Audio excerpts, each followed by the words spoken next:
Je vous remercie et je remercie aussi Madame la ministre Malika Douda pour l'invitation qu'elle m'a faite de venir parler ici dans cette belle salle du ministère de la Culture à Alger à propos d'un sujet très important qui est celui de la place de la Convention de l'UNESCO de 1972 dans la politique du patrimoine culturel de l'Algérie.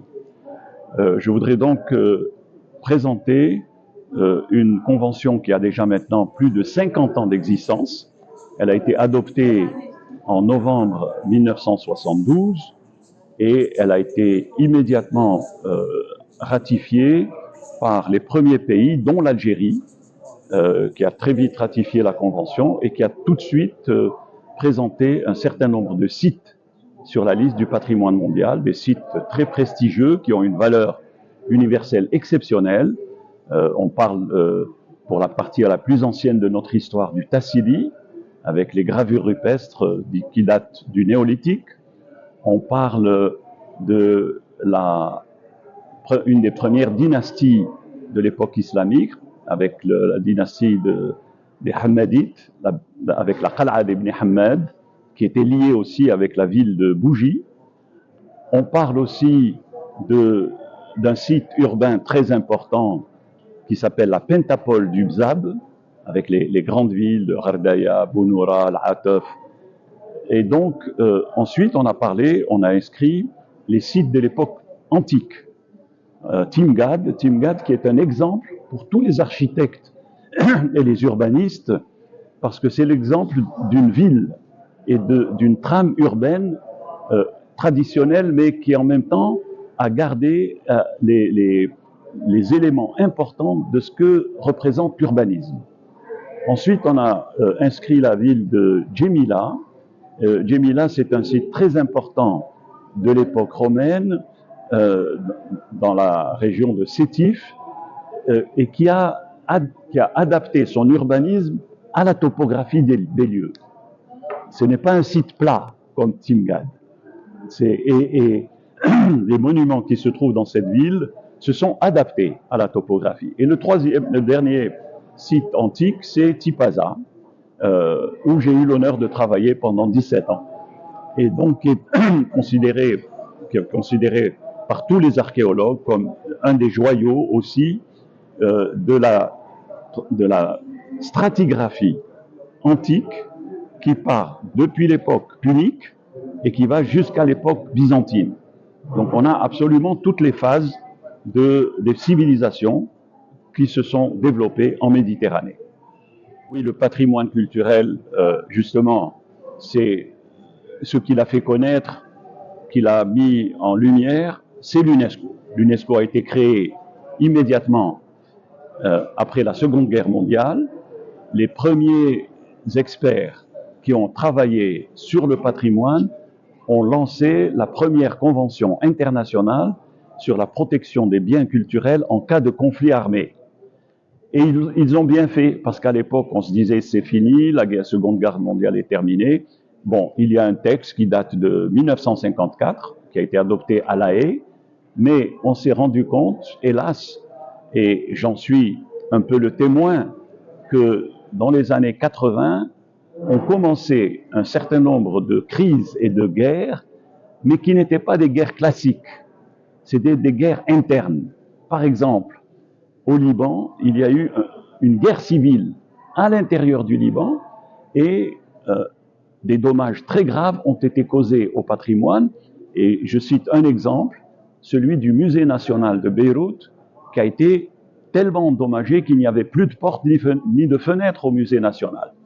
Et j'ai été envoyé par l'UNESCO à la fin de cette crise du Liban en 1992 pour travailler à la restauration de ce qui a été démoli pendant la guerre. On a connu aussi dans l'ex-Yougoslavie le conflit interne entre les Serbes, les Croates, les Bosniaques, qui a apporté des destructions massives et notamment la destruction d'une ville entière, Mostar. Et j'ai donc travaillé, après l'accord de Dayton de 1994, aux travaux de restauration et surtout de la reconstruction d'un pont piétonnier. Ce n'était pas un pont où il y avait des voitures, c'était un pont piétonnier construit au XVIe siècle, mais qui a été détruit volontairement pour créer l'animosité entre les communautés de la ville de Mostar. Voilà deux exemples. Et puis la situation a continué.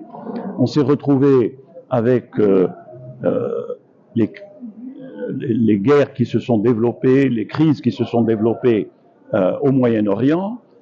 Il y a eu en 2001 une crise importante avec les talibans qui géraient l'Afghanistan à ce moment-là et qui ont décidé de détruire tout ce qui était de l'époque bouddhique, et notamment les plus grandes statues bouddhiques du monde, qui étaient l'une de 55 mètres de hauteur, l'autre de 35 mètres de hauteur.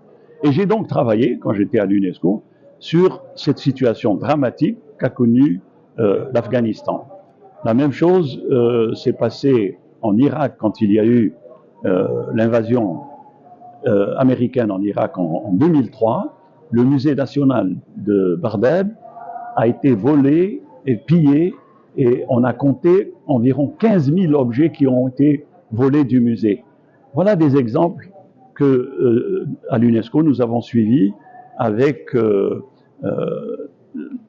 la participation de plusieurs pays qui ont donné un appui financier pour la restauration. La même chose s'est passée au Cambodge.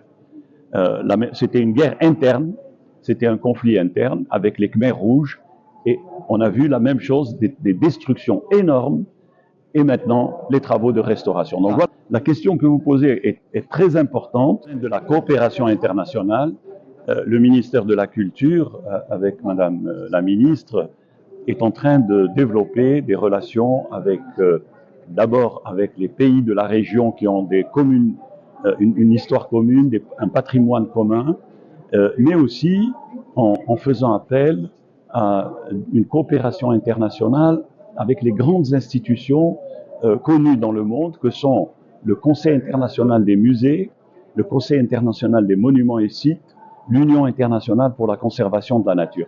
C'est dans cet esprit que le ministère de la Culture travaille maintenant en liaison avec l'UNESCO, et en particulier avec le nouveau directeur général de l'UNESCO, qui est un collègue à nous. Je l'ai connu quand il était directeur du musée au Caire, quand il a été ministre de la Culture, et maintenant il est directeur général de l'UNESCO. Il s'appelle Khaled El-Inani, et je pense que ça va élargir le cadre de la coopération internationale entre l'Algérie et l'ensemble des pays de la région.